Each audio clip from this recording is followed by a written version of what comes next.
नमस्कार साथियों, स्वागत है आप सभी का अपना यूट्यूब चैनल जॉब्स जॉन जीतू में। आज का विषय है बिहार कैबिनेट बैठक और संविदा कर्मियों की उम्मीद। आप जानते हैं कि जब भी बिहार कैबिनेट की बैठक होती है तो लाखों संविदा कर्मी, आउटसोर्स कर्मी, दैनिक वेतनभोगी और हटाए गए कर्मी की निगाहें बैठक पर टिकी रहती है, क्योंकि यह एक निर्णय उनके जीवन में बदलाव ला सकता है।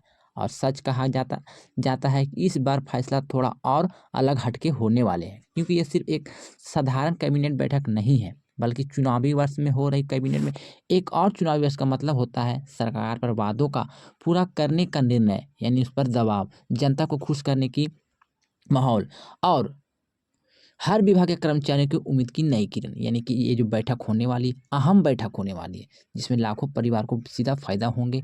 लेकिन सवाल ये है कि किन कर्मियों की उम्मीद पूरी होगी, किनको मिलेगा सौगात और किनके हाथ में सिर्फ मायूसी लगने वाली है। आज हम आपके अंदर की खबर, सूत्रों से मिली जानकारी, आंदोलन की भूमिका और सरकार की रणनीति सब कुछ विस्तार से बताएंगे। तो बने रहिएगा हमारे साथ, क्योंकि यह वीडियो और ये चैनल सिर्फ आप सभी संविदा कर्मचारियों के लिए कर ही बनाया गया है, जो शायद आपको अखबारों की हेडलाइन या टीवी पर एक छोटी सी खबर से मिलती भी होगी। तो अगर आप लोग अभी तक चैनल को सब्सक्राइब नहीं किए हैं तो चैनल को जल्दी से जाके सब्सक्राइब कर लीजिएगा।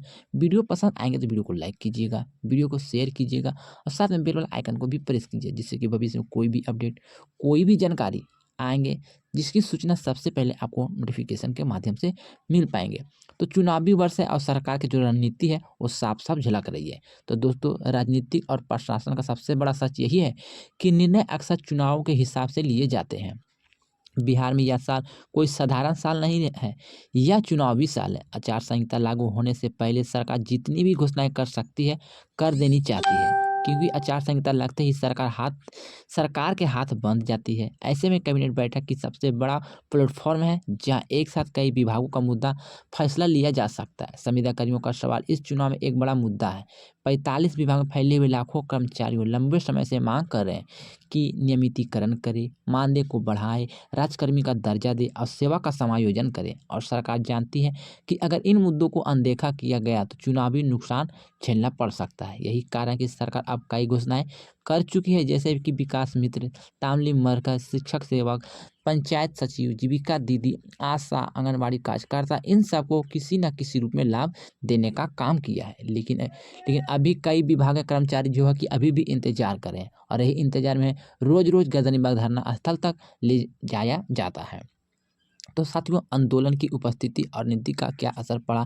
तो साथियों, क्या आपने गौर किया है, जब भी कोई बड़ा फैसला होता है तो सबसे पहले सरकार यह देखती है कि कौन सा समूह लगातार दबाव बना रहे हैं। गर्दनी बाग का धरना स्थल इसका सबसे बड़ा उदाहरण।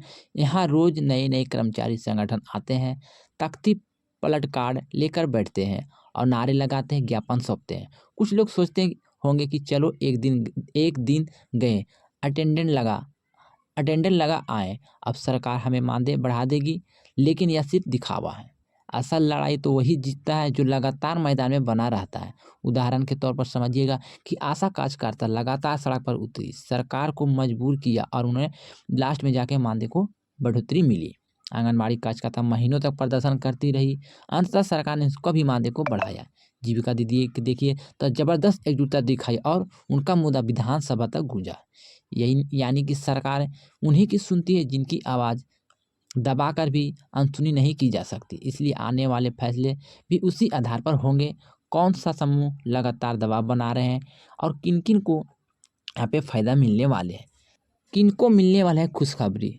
तो अब सबसे बड़ा सवाल है, कौन सा लोग इस बार खुश होंगे? सूत्र से जो जानकारी सामने आ रही है उसके अनुसार कुछ विभाग का गहन विचार चल रहा है। आइए एक एक करके समझाते हैं। बस आप लोग वीडियो को गौर से देखते जाइएगा। पहला में देखिएगा तो ग्राम कचहरी सचिव, पिछली बार 3,000 की मानदेय वृद्धि हुई थी। सरकार ने वादा किया था कि मानदेय कम से कम दुगना होगा, लेकिन वादा पूरा नहीं हुआ। इस बार कैबिनेट में इन पर मंथन तेज होगा। उम्मीद है कि इन्हें अतिरिक्त लाभ भी मिलेंगे। दूसरा पॉइंट में देखिएगा, वार्ड सचिव और संख्याकी स्वयंसेवक, हटाए गए कर्मी फिर बहाल किए जाएंगे। अब मानदेय को लेकर मांग उठ रही है। 24 सितंबर से इन्होंने अनिश्चितकालीन धरना ऐलान किया है। सरकार दबाव में है, संभावना है कि इनको भी राहत देने वाली है। तीसरा में देखिएगा तो न्याय मित्र, इनका मुद्दा लंबे समय से अटका हुआ था। अब सरकार इनके मानदेय और भूमिका पर गंभीरता से विचार कर रही है। चौथा में देखिएगा चौकीदार दफादार का, इनको लेकर जो फाइल मंत्रालय में है उसमें लिखा गया है कि फुल एंड फाइनल कंडीशन, यानी इनके लिए फैसला लगभग तय माना जा रहा है। पाँचवा में देखिएगा मदरसा शिक्षक और संख्याकी स्वयंसेवक, यानी कि मदरसा शिक्षा की बात कर लेते हैं तो लगातार आंदोलन कर रहे हैं। सरकार चाहती कि अल्पसंख्यक वोट बैंक पर असर पड़े, इसलिए उनकी मांग पर विचार कर रही है। संख्याकी स्वयंसेवक हटाए गए कर्मी के लिए बहाली और मानदेय वृद्धि पे वार्ता भी चल रही है। आंदोलन में इसकी आवाज़ और भी तेज किया जाएगा। तो साथियों, मैंने आपको बताया किनको किनको फ़ायदा मिलने वाला है और किनको किनको हो सकता है निराशा, यानी कि किनको किनको नहीं लाभ मिलने वाला है। तो अब सवाल है कौन सा लोग यहाँ उदास होने वाले हैं। तो जो कर्मचारी इस आंदोलन की औपचारिकता से निभाते हैं, जो संगठन बटा हुआ है, जो सरकार पर दबाव बनाने का नाकाम रहे हैं, संभावना है कि उनकी मांग फिर से टल जाएगी। सच तो यह है कि किसी भी आंदोलन में एकजुटता सबसे बड़ा ताकत होती है। अगर संगठन टूट जाए तो सरकार को भी पता होता है कि ये लोग ज़्यादा नुकसान नहीं पहुंचा सकते। अब आइए आगे चलते हैं। राजकर्मी का दर्जा अस्थायीकरण पर चर्चा। साथियों, एक बड़ी खबर अंदर से निकल रही है कि कुछ चुनिंदा विभाग जो इस बार राजकर्मी का दर्जा मिल सकता है। यह एक बड़ा फैसला होगा, क्योंकि इसका मतलब है कि पक्का वेतनमान, भविष्य सुरक्षित, सेवा में अस्थिरता। हालांकि यह सभी विभागों को नहीं मिलेगा। सूत्र कहते हैं कि सिर्फ कुछ चुनिंदा विभागों को ही ये सौगात दी जाएगी, यानी चुनाव से पहले सरकार बड़े पैमाने पर जोखिम लेना नहीं चाहती है, बल्कि सिलेक्टिव फ़ायदा लेकर वोट बैंक को साधना चाहती है। तो इन सभी से निष्कर्ष यही और अपील यही निकलता है साथियों की यह भी अंदर की पूरी जानकारी है और सारांश है कि चुनावी माहौल है, सरकार दबाव में है, जो लगातार आंदोलन करें उन्हें फ़ायदा मिलेगा। ग्राम कचहरी सचिव, वार्ड सदस्य, न्याय मित्र, चौकीदार, दफादार, मदरसा शिक्षक, इन सभी के फैसले पर संभावित है कि मुहर लग सकती है। कुछ विभाग के कर्मचारी को राजकर्मी का दर्जा मिल सकता है, लेकिन सबको ये फ़ायदा नहीं मिलने वाले हैं। इस बात को भी आपको समझनी होगी, जो मैंने आपको वीडियो में बताया।